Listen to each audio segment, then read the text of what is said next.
गुरुर्देवो महेश्वरः गुरुसाक्षात् परब्रह्म तस्मै श्रीसत्पास्ये नमः। श्रीपादराजं शरणं प्रपद्ये श्रीपादराजं शरणं प्रपद्ये श्रीपादराजं शरणं प्रपद्ये। ಪರಮಹಂಸ ಸದ್ಗುರುಗಳ ಪಾದಾರವಿಂದಗಳಿಗೆ ಸಾಷ್ಟಾಂಗವನ್ನು ನಮಿಸುತ್ತಾ ದಯಾಮಯಿ ಗುರುಮಾತೆಯ ಪಾದಾರವಿಂದಗಳಿಗೂ ಸಾಷ್ಟಾಂಗ ನಮಸ್ಕಾರಗಳನ್ನು ಸಲ್ಲಿಸುತ್ತಾ ಈ ಸದ್ಭಕ್ತ ಸ್ವಾನುಭಾವ ಸಂಚಿಕೆಗೆ ಎಲ್ಲ ಸದ್ಭಕ್ತರಿಗೂ ಸ್ವಾಗತ ಸುಸ್ವಾಗತ. ಹಾಗೆ ಈ ಸಂಚಿಕೆಗೆ ಆಗಮಿಸಿದಂಥ ಮುಕ್ತಮ್ಮ ಅವರಿಗೂ ಸ್ವಾಗತವನ್ನು ಬಯಸ್ತಾ ಇದ್ದಳು. ಮುಕ್ತಮ್ಮ ಶರಣೋ ಶರಣ ನಾವು ಗುರು ಬ್ರಹ್ಮ ಗುರು ವಿಷ್ಣು ಗುರುದೇವ ಮಹೇಶ್ವರ ಗುರು ಸಾಕ್ಷಾತ್ ಪರಬ್ರಹ್ಮ ತಸ್ಮೈ ಶ್ರೀ ಗುರುವೇ ನಮಃ ಹೇಳ್ತೀವಿ. ನೀವು ಪರಬ್ರಹ್ಮ ಶ್ರೀ ಸತ್ಪಾಸ್ಯೆ ನಮಃ ಹೇಳಿ. ಅದರದ್ದು ವಿಶೇಷ ಏನಾದರೂ ನಿಮಗೆ ಅನುಭವವಾಗಿ ಹೇಳ್ತಾ ಇದ್ದೀರಾ? ಅಪ್ಪ ಅಮ್ಮನ ಶ್ರೀಪಾದಗಳಿಗೆ ಶಿರಸಾಷ್ಟಾಂಗ ನಮಸ್ಕಾರಗಳು ಹೇಳ್ತಾ ಈ ಅನುಭವ ಆಮೇಲೆ ಲೀಲೆ ಪವಾಡಗಳದ್ದು ಸಂಚಿಕೆ ಅಂತ ನಾನು ಹೇಳೋಕ್ಕೆ ಇಷ್ಟಪಡ್ತೀನಿ. ಅದನ್ನು ಒಂದಿಷ್ಟು ನಿಮ್ಮ ಹತ್ರ ಹಂಚ್ಕೊಳ್ಳೋಕ್ಕೆ ಮತ್ತೊಂದು ಅವಕಾಶ ನನಗೆ ಸುವರ್ಣ ಅವಕಾಶ ಕೊಟ್ಟಿದ್ದೀರಿ. ಅದನ್ನ ಹೇಳ್ಕೊಳಕ್ಕೆ ಇಷ್ಟಪಡ್ತೀನಿ. ಈಗ ನೀವು ಅಕ್ಕ ಏನು ಶ್ರೀ ಸತ್ಪಾಸ್ಯೆ ನಮಃ ಅಂತ ಯಾಕೆ ಹೇಳ್ತಾ ಇದ್ದೀರಿ ಅಂತ ಹೇಳಿದ್ರಲ್ಲ, ಇದಕ್ಕೆ ಒಂದು ಹಿನ್ನೆಲೆ ಅಂದರೆ ವೆಂಕಟಾಪುರ ಪರತತ್ವಾನಂದಪ್ಪವರು ನಾವು ಮೊದಲು ನಾಮ ಜಪದಲ್ಲೇ ನನಗೊಂದು ಪಾತ್ರ ಕೊಟ್ಟಿದ್ರು. ಅವರು ಎಲ್ಲರ ಹತ್ರ ಫೋನ್ನ ಕನೆಕ್ಟ್ ಮಾಡಿ ಹೇಳಿ ಈ ಥರ ಎಲ್ಲ ಸಂಖ್ಯೆಗಳು ಕೊಡೋದು, ಮಾತಾಡೋದಕ್ಕೆ ಎಲ್ಲರ ಹತ್ರ ಅಂತ ಒಂದು ಇದು ಕೊಟ್ಟಿದ್ರು ನನಗೆ. ಅವಾಗ ಜವಾಬ್ದಾರಿ ಕೊಟ್ಟಾಗ ಪರತತ್ವಾನಂದಪ್ಪವ್ರು ನಿಮಗೆ ಪರಿಚಯ ಅಲ್ಲ, ನೀನು ಮಾತಾಡೋವ್ರ ಹತ್ರ ಅವ್ರ ಭಕ್ತರು ಯಾರಿದ್ದಾರೆ ಬಳ್ಳಾರಿ, ಕಂಪ್ಲಿ, ಬುಕ್ಸಾಗರ ಆ ಕಡೆ ವೆಂಕಟಾಪುರ ಕಡೆಯವ್ರಿಗೆ ಅವ್ರಿಗೆಲ್ಲರಿಗೂ ಒಂದು ಗ್ರೂಪ್ ಮಾಡಿ ಇದು ಮಾಡೋಕ್ಕೆ ಹೇಳು ಅಂತ ಹೇಳಿದರು. ಸೊ ಫಸ್ಟ್ ಟೈಮು ಯಾಕಂದರೆ 2 ಸತಿ ಆಗಿದೆ ನಾಮಜಪ. ಫಸ್ಟ್ ಟೈಮ್ ಮಾಡಿದಾಗ ಅಪ್ಪಗೆ ಹೇಳಿದೆ, ಈ ಥರ ಅಪ್ಪ ಹೇಳಿದ್ದಾರೆ. ಅವಾಗ ಮಂತ್ರ ಕೊಟ್ಟಿದ್ದು ಪರಮಹಂಸ ಸದ್ಗುರು ಶ್ರೀ ಸತ್ಪಾಸ್ಯೆ ನಮಃ ಅಂತ ಅಪ್ಪ ಕೊಟ್ಟಿದ್ರು. ಆ ಮಂತ್ರ ಹೇಳಿ ಕೌಂಟ್ ಎಷ್ಟೆಷ್ಟು ಆಗುತ್ತೆ ಒಬ್ಬೊಬ್ಬರಿಗೆ ಅಷ್ಟಷ್ಟು ಮಾಡೋಕ್ಕೆ ಹೇಳ್ರಿ ಅಂತ ಅಪ್ಪ ನಿಮ್ಮ ಅನುಮತಿಗೆ ನಿಮ್ಮ ಆಶೀರ್ವಾದ ಆಮೇಲೆ ನಿಮ್ಮ ಉಪಸ್ಥಿತಿಯಲ್ಲೇ ಅದನ್ನೆಲ್ಲ ನೀವು ನಡೆಸ್ಬೇಕು ಅದನ್ನ ಅಂತ ನಿಮಗೆ ಹೇಳೋಕ್ಕೆ ಹೇಳಿದ್ದಾರೆ ಅಂತ ಹೇಳೋಕ್ಕೆ ಮಾಡಿದ್ದಾಗ ಅಪ್ಪ ಹೇಳಿದ್ದು ಭಾಳ ಒಳ್ಳೇದಾಯ್ತಮ್ಮ. ಯಾಕಂದರೆ ಎಲ್ಲರೂ ಆ ಟೈಮ್ನಲ್ಲೇ ಮನೆಯಲ್ಲೇ ಇರೋದ್ರಿಂದ ಅವಕಾಶ ಭಾಳ ಚೆನ್ನಾಗಿ ಸಿಗೋದು ಅಂತ ಹೇಳ್ತೀನಿ. ಭಾಳ ಒಳ್ಳೇದಾಯಿತು ಅಂತ ಖುಷಿಪಟ್ಟರು. ಅವರು ಒಂದೇ ಒಂದು ಮಾತು ಹೇಳಿದರು, ಈಗ ಎಲ್ಲರಿಗೂ ಇದು ಸ್ಟಾರ್ಟ್ ಮಾಡೋಕ್ಕಿಂತ ಮುಂಚೆ ಗುರು ಬ್ರಹ್ಮ ಗುರು ವಿಷ್ಣು ಅಂತ ಹೇಳ್ಕೊತಾನೆ ಇದ್ವಿ. ಇವಾಗ ನಮಗೆ ಈ ಮಂತ್ರ ಸಿಕ್ಕಿರೋದ್ರಿಂದ ಅಪ್ಪ ನಮ್ಮ ಗುರು ಯಾರು ಅಂತ ನಮಗೆ ಗೊತ್ತಿದೆ ಅಂದಾದಮೇಲೆ ಗುರುವೇ ನಮಃ ಅನ್ನೋದು ಬದಲು ಗುರು ಬ್ರಹ್ಮ ಗುರು ವಿಷ್ಣು ಗುರುದೇವ ಮಹೇಶ್ವರ ಗುರು ಸಾಕ್ಷಾತ್ ಪರಬ್ರಹ್ಮ ತಸ್ಮೈ ಶ್ರೀ ಸತ್ಪಾಸ್ಯೆ ನಮಃ ಅಂತ ಹೇಳ್ರಿ ಅಂತ ಅಪ್ಪ ಅದನ್ನ ಹೇಳ್ಬಿಟ್ಟೆ ಸ್ಟಾರ್ಟ್ ಮಾಡ್ರಿ ಅಂತ ನನಗೆ ಅದನ್ನ ಹೇಳಿದರು. ಸೊ ನಾನು ಆವಾಗಲಿಂದ ನಾನು ಅದನ್ನ ಅದೇ ಥರ ಮುಂದುವರ್ಸ್ಕೊಂಡು ಬಂದಿದ್ದೀನಿ. ಅದು ನನಗೆ ತುಂಬ ಖುಷಿನೂ ಸಿಗುತ್ತೆ. ಒಂಥರ ಅಪ್ಪನ ಹೆಸರೇ ಡೈರೆಕ್ಟಾಗಿ ಅವ್ರು ಹೇಳಿದ್ದು ಅದೇ, ನಮಗೆ ಗೊತ್ತಿಲ್ಲ ಅಂದ್ರೆ ಸರಿ ಅಪ್ಪನೇ ಡೈರೆಕ್ಟಾಗಿ ಇದ್ದಾರೆ, ನಮಗೆ ಅವ್ರಿಗೆ ಸಲ್ಲಿಸ್ಬಿಟ್ರೆ ಆಯಿತು ಅಂತ ಹೇಳ್ತಿದ್ರು. ಹಂಗಾಗಿ ಎಲ್ಲರೂ ಶ್ರೀ ಸತ್ಪಾಸ್ಯೆ ನಾಮಸ್ಮರಣೆನೇ ಮಾಡ್ತಾಯಿತ್ತು. ಹೌದು, ಮಾಡಿ ಅಪ್ಪನ ಆಶೀರ್ವಾದ. ಹೌದು, ಅದನ್ನು ಒಂದು ಪವಾಡನೇ. ಅಪ್ಪ ಮೊದಲು ಪರಮಹಂಸ ಸದ್ಗುರು ಶ್ರೀ ಸತ್ಪಾಸ್ಯೆ ನಮಃ ಅಂದರು. ಆಮೇಲೆ ಅದು ಆಟೋಮೆಟಿಕ್ಲಿ ಯಾವುದೋ ಒಂದು ಅಪ್ಪನಿಗೆ ಅದು ಒಂದು ಇದು ಆಯಿತು.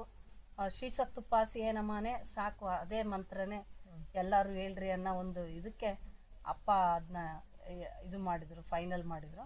ಆವಾಗೂ ಅಪ್ಪ ಅದೇ ಅಂದ್ರೆ ಆವಾಗಲೂ ಮತ್ತೆ ಫೋನ್ ಮಾಡಿದ್ದೆ ನಾನು ಪರತತ್ವಾನಂದಪ್ಪವ್ರಿಗೆ, ಅಪ್ಪ ಇದನ್ನ ಹೇಳಕ್ಕೆ ಹೇಳಿದ್ದಾರೆ ಅಂದರೆ ನಮ್ಮ ಈ ಮಂತ್ರನೇ ನಾನು ಎಷ್ಟೋ ವರ್ಷದಿಂದ ಇಲ್ಲಿ ಬರ್ತಿರೋಂಥ ಭಕ್ತರಿಗೆ ಇದು ಒಂದೇ ಮಂತ್ರ ಕೊಡೋದು. ನಾನು ಎಲ್ಲ ಕಾಪಾಡೋನು, ಎಲ್ಲನೂ ಸಿರಿ ಎಲ್ಲ ಒಂದು ಶಕ್ತಿ ಇದರಲ್ಲೇ ಇದೆ. ನೀವು ಇದನ್ನು ಯಾರೇ ಏನೇ ಕೇಳಿದ್ರು ನಾನು ಇದೇ ಮಂತ್ರನೇ ಹೇಳೋದು, ಇದು ಬಿಟ್ಟು ಇನ್ನೊಂದು ಏನು ಹೇಳಲ್ಲ ನಾನು ಅಂತ ಅಪ್ಪ ಹೇಳಿದ್ರು.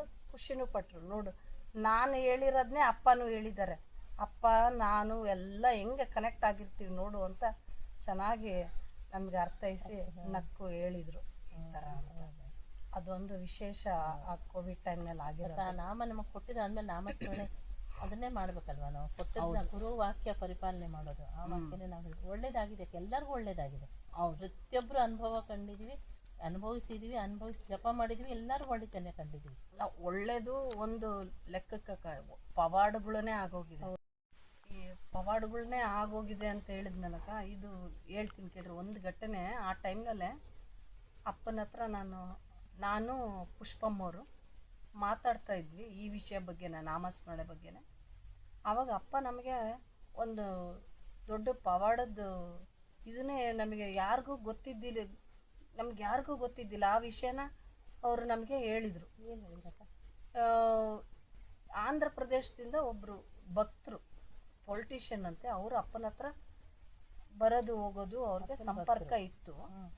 ಅವರು ಕೋವಿಡ್ ಟೈಮ್ನಲ್ಲಿ ಏನಾಗಿದೆ, ಅವ್ರ ಮನೆಯವ್ರಿಗೆ ಏನಾಯ್ತಾ ಏನೋ ಅವ್ರಿಗೆ ಜೀವ ಹೋಗ್ಬಿಟ್ಟಿದೆ ಮನೆಯಲ್ಲೇ. ಹೋದಾಗ ಅವಾಗ ಅವರು ಫೋನ್ ಮಾಡಿ ಅಪ್ಪನಿಗೆ ಹೇಳಿದ್ದಾರೆ, ಹಿಂಗಾಗಿದೆ ನಮ್ಮ ಮನೆಯವ್ರಿಗೆ ಅಂತ. ತುಂಬ ಹೆದರ್ಕೊಂಡು ಬೇಜಾರು ಮಾಡಿಕೊಂಡು ಅಪ್ಪನಿಗೆ ತಿಳಿಸಿದಾಗ ಅಪ್ಪ ಏನು ಹೆದರ್ಕೋಬೇಡಪ್ಪ ನೀನು, ಇವಾಗೇನು ಇದೇನಿದೆ ಅಲ್ಲ ಶ್ರೀ ಸಪ್ತಪಾಸಿಯೇ ನಮ, ಈ ನಾಮಸ್ಮರಣೆನ ಮಾಡಿಕೊಂಡು ನೀನು ಇರು, ಎಲ್ಲ ಸರಿ ಹೋಗುತ್ತೆ. ಇದು ಮಾಡ್ತಾಯಿರು, ನಿರಂತರವಾಗಿ ಮಾಡ್ತಾಯಿರು, ಸರಿ ಹೋಗುತ್ತೆ ಅಂದ್ರಂತೆ. ಹಂಗಾಗಿ ಅವರು ಅದನ್ನು ಗುರುವಾಕ್ಯನ ಪಾಲನೆ ಅನ್ನೋದು ನೋಡಿ ಎಷ್ಟು ಮಹತ್ವ ಈ ಟೈಮ್ನಲ್ಲೇ. ಅವರು ಎಲ್ಲರೂ ಬಂದಿದ್ದಾರೆ, ಇದು ಆಗಿದೆ, ಜೀವ ಹೋಗಿದೆ ಅಂತ ಅವ್ರ ಕಡೆಯವ್ರು ಎಲ್ಲರೂ ಬಂದಿದ್ದಾರೆ. ಬಟ್ ಇವರು ನಾಮಸ್ಮರಣೆ ಮಾಡ್ಕೊಂತ ನಿರಂತರವಾಗಿ ಕುತ್ಕೊಂಡಾಗ ಅವ್ರಿಗೆ ಆ ಜೀವ ಹೋಗಿದ್ದ ಜೀವ ಮತ್ತೆ ಬಂದು ಅವ್ರು ಎದ್ದು ಕೂತ್ಕೊಂಡ್ರಂತೆ. ಪುನರ್ಜನ್ಮ ಕೊಟ್ಟರಪ್ಪ ಅವ್ರಿಗೆ. ಅಪ್ಪ ಪುನರ್ಜನ್ಮನೇ ಕೊಟ್ಟಿದ್ದಾರೆ.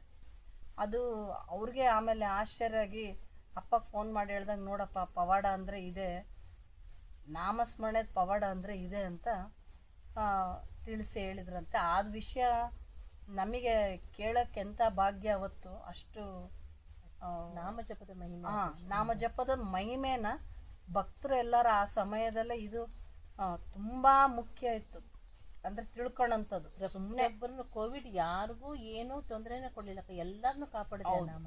ಅದನ್ನು ಎತ್ತಿಟ್ಟಂಗೆ ಆಯ್ತಪ್ಪ. ಅಂದರೆ ನೀವು ಸುಮ್ಮನೆ ಮಾಡಬೇಡ್ರಿ, ಇದರಿಂದ ಪವಾಡನೇ ಆಗೋ ಒಂದು ಶಕ್ತಿ ಇದೆ ಅಂತ ಹೇಳೋಕ್ಕೆ ನಮಗಿದನ್ನ ಅವತ್ತಪ್ಪ ಮಾತಾಡಿಸಿ ಅವರೇ ಅದನ್ನ ಹೇಳಿ ನಮಗೆ ವಿಷಯ ಹೊರಗೆ ಬಂತು ಎಲ್ಲನೂ. ಪವಾಡದ ಅಪ್ಪನ ನಾಮಸ್ಮರಣೆ ಪವಾಡ ಇದು ಇನ್ನೂ ಇದೆ ಅವನು. ಮತ್ತು ನೀವು ಕೋವಿಡ್ ಟೈಮಲ್ಲಿ ನಿಮ್ಮ ಮನೇಲಿ ಔದುಂಬರ ವೃಕ್ಷ ಹೇಳಿದ್ವಿ. ಹೌದು, ಆ ಕೋವಿಡ್ ಟೈಮ್ನ ಮುಂಚೆನೇ ಅಪ್ಪ ನಮಗೆ ಅಮರನಾಥ್ ಯಾತ್ರೆ ಆಗಿ ಬಂದಮೇಲೆ ಔದುಂಬರ ವೃಕ್ಷ ಇಟ್ಟಿದ್ರು. ನಮಗೆ ಒಂದೇ ಒಂದು ಧೈರ್ಯ ಯಾವಾಗಲೂ ಅಂದರೆ, ನಾನು ಯಾವಾಗಲೂ ಅಲ್ಲಿ ಪ್ರದಕ್ಷಿಣೆ ಮಾಡುವಾಗ ಯಾವಾಗಲೂ ಅನ್ಸ ಅಪ್ಪ ಅಲ್ಲಿ ಇದ್ದಾರೆ ಅನ್ನೋದು ಅಷ್ಟು ನಮಗೆ ಮನವರಿಕೆಗೆ ಅಷ್ಟು ಚೆನ್ನಾಗಿ ನನಗೆ ಅದು ತೃಪ್ತಿ ಕೊಡ್ತಾ ಇತ್ತು.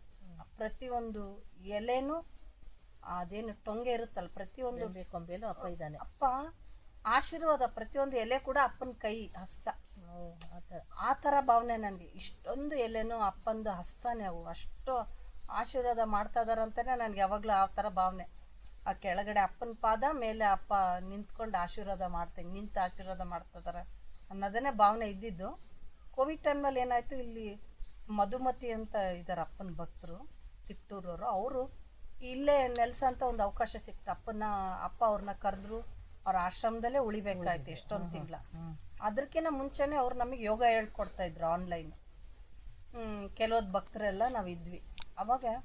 ಆ ಟೈಮ್ನಲ್ಲಿ ಅವರು ಏನು ಅನ್ನಿಸ್ತಾ ಏನೋ ಅವಳಿಗೆ, ಅಕ್ಕ ಇನ್ಮೇಲೆ ನೀವು ಔದುಂಬರ ವೃಕ್ಷಗೆ ಧನ್ವಂತರಿ ಮಂತ್ರನ ಹೇಳ್ತಾ 108 ಪ್ರದಕ್ಷಿಣೆ ಹಾಕ್ರಿ ಅಂತ ಅವರು ಹೇಳಿದರು ನಮಗೆ. ಇನ್ಮೇಲೆ ನೀವು ಕೋವಿಡ್ ಟೈಮಲ್ಲಿ ಅದು ಅಪ್ಪನೂ ಮೋಸ್ಟ್ಲಿ ಅವೆಲ್ಲ ಇಲ್ಲಿ ನಡೀತಾ ಇತ್ತು ಅನಿಸುತ್ತೆ. ಅವ್ರು ನಮಗೂ ಅದನ್ನ ತಿಳಿಸ್ಕೊಟ್ಟು ಇದು ನೀವು ಸುರಕ್ಷಿತವಾಗಿರಲಿ ನೀವೆಲ್ಲರೂ ಅಂತಂದು ನಮಗೆ ಅದನ್ನ ಅನುಗ್ರಹ ಅವ್ರ ಮೂಲಕ ಅಪ್ಪ ನಮಗೆ ಅನುಗ್ರಹ ಮಾಡಿಕೊಟ್ರು. ಅದನ್ನು ನಾವು ಮಾಡಿರೋದ್ರಲ್ಲಿಂದ ನಮಗೆ ಹೆಂಗಾಗಿದೆ ಅಂದರೆ, ಆ ಸುತ್ತಮುತ್ತಲ ಏರಿಯಾದಾಗ ಯಾವ ಕೋವಿಡ್ ಕೇಸು ಯಾವುದು ಫೇಲ್ಯೂರ್ ಇಲ್ಲ, ಕೇಳೇ ಇಲ್ಲ ನಾವು. ಯಾವುದು ಬೆಂಗಳೂರು ಅನ್ನೋದು ಬೆಂಗಳೂರು ಹೆಂಗಿತ್ತು ಅವಾಗ, ತುಂಬ ಒಂದು ಬೆಡ್ ಸಿಗಲ್ಲ ಅನ್ನೋ ಒಂದು ವಿಷಯಗಳು ಅಷ್ಟು ಮಂದಿ ಕಂಗಾಲಾಗಿದ್ರು. ಬಟ್ ನಮ್ಮ ಏರಿಯಾದಾಗೆ ಯಾವುದು ಏನೂ ಆಗಿಲ್ಲ. ಆ ಔದುಂಬರ ವೃಕ್ಷದಿಂದ ನನಗೆ ಸಂಪೂರ್ಣವಾಗಿ ಅದ್ರ ಮೇಲೆ ನಂಬಿಕೆ ಇದೆ. ಅಷ್ಟು ರಕ್ಷಿಸಿದೆ ನಮಗೆ ಔದುಂಬರ ವೃಕ್ಷ. ಅಪ್ಪ ಯಾವೊಂದು ಅದು ಅಪ್ಪನ ಸಂಕಲ್ಪದಿಂದ ಅಲ್ಲಿ ಇಟ್ಟಿದ್ರು, ಅದು ಸಂಕಲ್ಪ ನೆರವೇರಿದೆ. ಅಷ್ಟು ಅನುಗ್ರಹ ಆಶೀರ್ವಾದ ನಮ್ಮ ಮೇಲೆ. ಮತ್ತೆ ಯಾತ್ರೆಗೆ ಹೋದ್ರೆ ಹೌದು. ಈಗ ಕಾಶಿ ಯಾತ್ರೆಗೆ ಒಂದು ಸತಿ ಅಪ್ಪ ಬೆಂಗಳೂರಿನಾಗಿದ್ದಾಗೆ, ನಾನು ಬೆಂಗಳೂರಿನಾಗಿದ್ದಾಗೇ ತುಂಬ ಮಂದಿನ ಕರ್ಕೊಂಡೋದ್ರು ಅಪ್ಪ ಟ್ರೈನ್ನಲ್ಲೇ. ಒಂದು 5-6 ದಿನದ ಯಾತ್ರೆ ಹೋದ್ವಿ ನಾವು. ತುಂಬ ಏನು ಅಪ್ಪನ ಜೊತೆ ಅಂದರೆ ಎಲ್ಲರಿಗೂ ಗೊತ್ತು ಅದು ಯಾತ್ರೆ ಹೆಂಗಿರುತ್ತೆ ಅಂತ. ಎಲ್ಲಿ ಹೋಗ್ತೀವಿ ಅನ್ನೋದೇ ಮುಖ್ಯ ಇಲ್ಲ, ಅಪ್ಪ ಜೊತೆಗಿದ್ದಾರೆ ಅಷ್ಟೇ ನಮಗೆ ಖುಷಿ ಆನಂದ. ಜೊತೆಗಿದ್ದಾನೆ. ಸೊ ಹೋಗಿ ಆನಂದವಾಗಿ ಹೋದ್ವಿ. ದರ್ಶನ ತುಂಬ ಚೆನ್ನಾಗಾಯಿತು. ಎಲ್ಲ ಆದಮೇಲೆ ಹೋಗೋಕೆ ಕೂಡ ಆಟೋದಾಗೆ ಒಂದೊಂದು ಆಟೋದಲ್ಲಿ ಒಂದು 4-5 ಮಂದಿನ ಕುಂದಿರಿಸ್ತಾಯಿದ್ರು. ಅಲ್ಲಿ ಏನು ಕಾಶಿದಲ್ಲಿ ಎಲ್ಲರೂ ನಮ್ಮನ್ನೇ ನೋಡ್ಬೇಕಂತ ಪರಿ ಭಕ್ತಿ ಅಪ್ಪ ನಮಗೆ ಕೊಟ್ಟಿದ್ರು. ಏನು ನಾಮಸ್ಮರಣೆ ಮಾಡ್ತಾರೆ? ಹಾಂ, ಓಂ ನಮಃ ಶಿವಾಯ ಅಂತ ಹೇಳ್ತಾ ಹೋಗ್ತಾ ಎಲ್ಲರೂ ಎಷ್ಟು ಆಟೋಗಳು ಮಾಡಿದ್ರು ಗೊತ್ತಿಲ್ಲ. ಇಷ್ಟು ಮಂದಿಗೂ ಆಟೋಗಳ್ನಲ್ಲೇ ಹೋಗ್ತಾ ಇದ್ರೆ ರೋಡ್ನಲ್ಲಿ ಎಲ್ಲರೂ ಏನು ಒಂಥರ ರೋಮಾಂಚನ ಎಲ್ಲರೂ. ಹಾಂ, ಒಂಥರ ವಿಜಯ ಯಾತ್ರೆ ಹೋದಂಗೆ ಒಂಥರ ಎಲ್ಲರೂ ಆಟೋದಲ್ಲಿ ಅಷ್ಟು ಖುಷಿಯಾಗಿ ಚೆನ್ನಾಗಿ ದರ್ಶನ ಮಾಡಿಕೊಂಡು ವಾಪಸ್ ಬರೋ ಟೈಮಲ್ಲಿ ನನಗೊಂದು ವಾಪಸ್ ಬರೋಕ್ಕಿಂತ ಮುಂಚೆ ಎಲ್ಲ ಅಪ್ಪ ದರ್ಶನ ಎಲ್ಲ ಮಾಡಿಸೋದೆಲ್ಲ ಆದಮೇಲೆ ನಮಗೆ ಹರಿಶ್ಚಂದ್ರ ಘಾಟಿ ಕರ್ಕೊಂಡು ಹೋದ್ರಪ್ಪ. ಹರಿಶ್ಚಂದ್ರ ಘಾಟಿಯ? ಹಾಂ, ಅಲ್ಲಿ ಎಣ ಸುಡೋದು ಅವೆಲ್ಲ ಕಾಣ್ತಾ ಇತ್ತು. ಅಲ್ಲಿ ಕರ್ಕೊಂಡೋಗಿ ಒಂದು ಸ್ವಲ್ಪ ಹೊತ್ತು, ಒಂದು 15 ನಿಮಿಷ ಹಂಗೆ ನೋಡಿಸ್ಬಿಟ್ಟು ಏನು ಮಾತಾಡಲಿಲ್ಲ, ಅಲ್ಲಿವರೆಗೆ ಕರ್ಕೊಂಬಂದ್ರಪ್ಪ. ಆಮೇಲೆ ಟ್ರೈನಲ್ಲಿ ಬರುವಾಗೆ ನಿಮಗೆಲ್ಲ ಏನು ಅನ್ನಿಸ್ತು ಅಂತ ಕೇಳಿದರು. ಅಲ್ಲಿ ಕರ್ಕೊಂಡೋಗಿದ್ನಲ್ಲ, ನಿಮ್ಗೇನು ಅನ್ನಿಸ್ತು ಅಂತ. ನಮಗೆಲ್ಲ ಕೆಲವೊಬ್ರಿಗೆಲ್ಲ ನಾವು ಜೀವನದ್ದು ಇದು ಸತ್ಯ ತೋರ್ಸೋಕೆ ಅಪ್ಪ ಕರ್ಕೊಂಡೋಗಿದ್ದಾರೆ. ಒಂದಿನ ಎಲ್ಲರೂ ಹೋಗೋದೇ ಅಂತ. ಎಲ್ಲರದ್ದು ಜೀವನದ ಅಂತ್ಯ ಇದ್ದೇ ಇದೆ, ಇದ್ದಾಗೆ ನೀವು ಪಡ್ಕೊಳ್ರಿ ಅಂತ ಹೇಳ್ದಂಗೆ ನಾವೆಲ್ಲರೂ ಹೇಳಿದ್ವಿ. ದೇಹನಲ್ಲೇ ನಾವೆಲ್ಲ ಒಂದಿನ ಸಾಯೋದೆ ಅನ್ನೋ ಒಂದು ಜೀವನದ ಸತ್ಯ ತೋರಿಸಿದ್ರು ಅಂತ ಎಲ್ಲ ಒಬ್ಬೊಬ್ಬರು ಒಂಥರ ಹೇಳಿದರು. ಬಟ್ ನಾನು ಹೇಳೋದು ನಮ್ಮ ಬೋಗಿದಲ್ಲಿ ಅಪ್ಪ ಮಾತಾಡಿದ್ದದು. ಆಮೇಲೆ ಅಪ್ಪ ಅಂದ್ರೆ ಅದು ಅಲ್ಲ, ಇನ್ನೊಂದು ಅದೂ ಸರಿ, ನೀವು ಇರುವಾಗ ಪಡ್ಕೋಬೇಕಾಗಿರೋದು ಅವೆಲ್ಲ ಸರಿ. ಬಟ್ ಅಲ್ಲಿ ನಿಮಗೆ ಮುಖ್ಯವಾಗಿ ತಿಳ್ಕೊಬೇಕಾಗಿರೋದು ಏನಂದರೆ, ದೇಹ ಹೋಗುತ್ತೆ ಹೊರತು ಆತ್ಮಗೆ ಯಾವತ್ತೂ ಸಾವಿಲ್ಲ. ನೀವು ಯಾವಾಗಲೂ ಶಾಶ್ವತವಾಗಿ ಇಲ್ಲೇ ಇರೋಂಥವ್ರು ನೀವು. ಸೊ ನೀವು ಆತ್ಮ ಜ್ಞಾನಿಗಳಾಗಬೇಕು. ದೇಹ ಭಾವ ಬಿಟ್ಬಿಟ್ಟು ಆತ್ಮ ಜೀವಿಗಳಾಗಬೇಕು. ನೀವು ಆತ್ಮಜ್ಞಾನ ಪಡ್ಕೋಬೇಕು. ಅದಕ್ಕೋಸ್ಕರ ನಿಮಗೆ ಅದು ತೋರಿಸಿದ್ದು. ನೀವು ಯಾವಾಗಲೂ ಇಲ್ಲಿ ಇರೋಂಥವ್ರೆ ನೀವು. ಸೊ ಅದನ್ನು ತಿಳ್ಕೊಳ್ರಿ ನೀವು ಮೊದಲು. ನಾನು ದೇಹ ಅಲ್ಲ, ನಾನು ಆತ್ಮ ಅನ್ನೋದನ್ನ ನೀವು ಅದಕ್ಕೆ ಹುಟ್ಟು ಸಾವು ಅದಕ್ಕೆ ಹುಟ್ಟು ಸಾವಿಲ್ಲ, ಅದನ್ನ ಅರಿವು ಮಾಡ್ಕೊಳ್ಳಿ ಅಂತ ಅಪ್ಪ ನಮಗೆ ಭಾಳ ಚೆನ್ನಾಗಿ ಹೇಳ್ಕೊಟ್ರು. ಬರುವಾಗ ಮತ್ತೆ ಟ್ರೈನಲ್ಲಿ ಟ್ರೈನಲ್ಲಿ ಬರ್ತಾಯಿದ್ವಿ. ಇನ್ನೇನು ಅಲ್ಲಿ ಒಂದು ಪುಟ್ಟಿನಲ್ಲಿ ಏನೋ ಒಂದು ಪ್ಲಾಸ್ಟಿಕ್ ಸಾಮಾನೆಲ್ಲ ಇಟ್ಕೊಂಡು ಮಾರ್ತಾ ಬಂದಿದ್ರು. ಅಪ್ಪ ಆ ಪುಟ್ಟಿ ಪೂರ್ತಿ ಅದು ಏನೇನು ಒಬ್ಬರಿಗೆ ಬಾಚಿನ್ಕಿ, ಇನ್ನೊಬ್ರಿಗೇನೋ ಸಣ್ಣ ಪುಟ್ಟ ಸಾಮಾನುಗಳು, ಕ್ಲಿಪ್ಸ್ ಇದ್ವು, ರಬ್ಬರ್ ಬ್ಯಾಂಡು, ಆ ಥರ ಇತ್ತು ಅನ್ಸುತ್ತೆ. ಒಬ್ಬೊಬ್ಬರಿಗೆ ಒಂದೊಂದೆಲ್ಲ ಅಪ್ಪ ಹಂಚಿದ್ರು. ನಮಗೆ ಇನ್ನೇನು ವಾಪಸ್ ಇವಾಗ ಹೆಂಗೆ ವಾಪಸ್ ಬರುವಾಗ ನಮಗೆಲ್ಲ ಬೇಜಾರು, ಇನ್ನು ಮುಗೀತಲ್ಲ ಯಾತ್ರೆ, ಮನೆಗೆ ಹೋಗಬೇಕು. ಏನು ಸಾಧಿಸಿದ್ವಿ ನಾವು ಯಾವಾಗಲೂ ಅನ್ಸೋದು ಅಷ್ಟೇ. ಬಂದ್ವಿ, ಅಪ್ಪನ ಜೊತೆಗೆ ಯಾತ್ರೆಗೆ ಹೋದ್ವಿ, ದರ್ಶನ ಮಾಡ್ಕೊಂಡು ಬಂದ್ವಿ. ಏನು ಅನುಭವ ಆಯ್ತಪ್ಪ, ಏನಿಲ್ಲ ಅಂತ ನನಗೆ ಬೇಜಾರ್ದಲ್ಲೇ ಕಂಟಿನ್ಯೂಸ್ ಅಪ್ಪನ ಹಿಂದ್ಗಡೆ ಹೋಗಿನೇ ಅಪ್ಪಂದು, ನಂದು ಈ ಕಡೆ ಸೈಡು ಮೌನವಾಗಿ ನಾನು ಸಿದ್ಧಮಂಗಲ ಸ್ತೋತ್ರ ಹೇಳ್ತಾನೇ ಇದ್ದೆ ಕಂಟಿನ್ಯೂಸ್ ಆಗಿ. ಏನಪ್ಪ, ಏನು ನಾನು ಇನ್ನು ಬಿಟ್ಟು ಹೋಗ್ತೀನಿ, ನನಗೇನು ಅನುಭವ, ಏನು ತಿಳ್ಕೊಂಡೋ ಏನಿಲ್ಲೋ, ನನಗೇನು ಗೊತ್ತಾಗಲಿಲ್ಲ ಅಂತ ಅನ್ಕೊತ ಕೂತ್ಕೊಂಡಾಗ ಅಪ್ಪ ಆ ಪುಟ್ಟಿದಾಗಿಂದ ಎಲ್ಲರಿಗೂ ಒಂದೊಂದು ಹಂಚಿದ್ರು. ನನಗೆ ಬಾಚಿನ್ಕಿ ಕೊಟ್ಟರು, ಕೆಂಪು ಕಲರ್ದು ಒಂದು ಬಾಚಿನ್ಕಿ. ನನಗೆ ತಕ್ಷಣ ಒಂದು ಅರುಗಳಿಗೆ ಕೂಡ ನನಗೆ ಯೋಚನೆ ಮಾಡಿಲ್ಲ, ಈ ಬಾಚಿನ್ಕಿ ಯಾಕೆ ಕೊಟ್ಟರು ಅನ್ನೋದು ಪ್ರಶ್ನೆ ಅಷ್ಟೇ ನನಗೆ ಬಂದಿದ್ದೆ ಮನಸ್ಸಿಗೆ. ನನಗೇನು ಅನ್ನಿಸ್ತಂದರೆ, ಈ ಇದೇನು ನಿನ್ನ ಜನ್ಮ ಜನ್ಮಾಂತರದಿಂದ ಬಂದಿರೋಂಥ ಕರ್ಮಗಳು, ನಮ್ಮದೇನು ವಾಸನೆಗಳು, ಈ ಏನು ಬಂಧನ ಇಟ್ಕೊಂಡಿದ್ದೀವಲ್ಲ, ಇವನ್ನೆಲ್ಲ ನಾನು ಕಳಿತೀನಿ ಅಂತ ಬಾಚಿ ತೆಗೆದು ಬಿಡ್ತೀನಿ ನಿನ್ನ ಜೀವನದಾಗಿಂದ ಎಲ್ಲನೂ ಅಂತ ಸೂಚನೆ ಈ ಬಾಚಿನ್ಕಿ ಕೊಟ್ಟು ನಾನು ಕೊಡ್ತಾ ಇದ್ದೆ ನನಗೆ. ಇದು ನನಗೆ ಕರೆಕ್ಟಾಗಿ ನನಗೆ ಅನ್ನಿಸ್ತು, ಅಪ್ಪ ನನ್ನ ಎಲ್ಲ ಥರದ ಕರ್ಮದಿಂದ ಬಿಡಿಸ್ತಿದ್ದಾರೆ ಅಂತ ನನಗೆ ಆ ಬಾಚಿನ್ಕಿಲಿಂದ ಸೂಚನೆ ಕೊಟ್ಟಿದ್ದು ನನಗೆ ಮನಸ್ಸಿಗೆ ಗೊತ್ತಾಯಿತು. ಅದೇ ಥರನೇ ಟ್ರೈನ್ಲಿಂದ ಇಳಿತಾ ಇದ್ದೀವಿ, ಅಪ್ಪಂದು ಅದೇ ನೋಟ. ನಾನು ಕೆಳಗಿಳಿಯೋಕೆ ಇಷ್ಟ ಇಲ್ಲ ನನಗೆ, ಇನ್ನು ಮುಗೀತಲ್ಲ ಯಾತ್ರೆ ಅಂತ. ಅಪ್ಪ ಅಲ್ಲೇ ನಿಂತಿದ್ದಾರೆ, ಮುಂದೆ ಹೋದ್ರು ಒಂದು 2 ಹೆಜ್ಜೆ, ಆಮೇಲೆ ಹಿಂದಕ್ಕೆ ತಿರುಗಿ ಬಾ ಅಂತಂದು ಕರುಣಾಮಯಿ ನೋಟ ತೋರಿಸಿದ್ರು. ಅವಾಗ ಅಷ್ಟೇ ಸಾಕು ನನಗೆ, ಅಪ್ಪ ನೀನು ಬಾ ಅಂತ ಕರೆದೆ ಅಲ್ಲ ಅಂದರೆ ಆಯಿತು ಇದ್ದೀನಿ, ಏನು ನಿನ್ನ ಯಾತ್ರೆ ಮುಗೀತಲ್ಲ, ನಿನ್ನ ಜೊತೆಗೆ ಅಂತರಾತ್ಮದಲ್ಲೇ ನಾನು ಯಾವಾಗಲೂ ಇದ್ದೀನಿ ಅಂತ ನನಗೆ ಸೂಚನೆ ಕೊಟ್ಟರು ಅಂತ ನನಗೆ ಮನಸ್ಸಿಗೆ ಅದು ಕರೆಕ್ಟ್ ಗೊತ್ತಾಯ್ತು ನನಗೆ. ಆಮೇಲೆ ಒಂದೊಂದು ಯಾತ್ರೆಗೂ ಒಂದೊಂದು ಅನುಭವ ಕೊಡ್ತಾನೆ ಹೋಗಿದೆ. ಮತ್ತೆ ಕಾಶಿಯಲ್ಲಿ ಮತ್ತೆ ಬೇರೆ ಯಾತ್ರೆ, ಬೇರೆ ಯಾತ್ರೆಕ್ಕಿಂತ ಇದು ಮುಖ್ಯವಾಗಿ ನನಗೆ ಕಾಶಿ ಯಾತ್ರೆದಲ್ಲೇ ಭಾಳ ಮಹತ್ವವಾದ ಒಂದು ತಿರುವು ಅಥವಾ ಅಂತ ಏನಾನ ಜೀವನದ ಒಂದು ಘಟ್ಟ. ಜೀವನದ ಒಂದು ಘಟ್ಟ.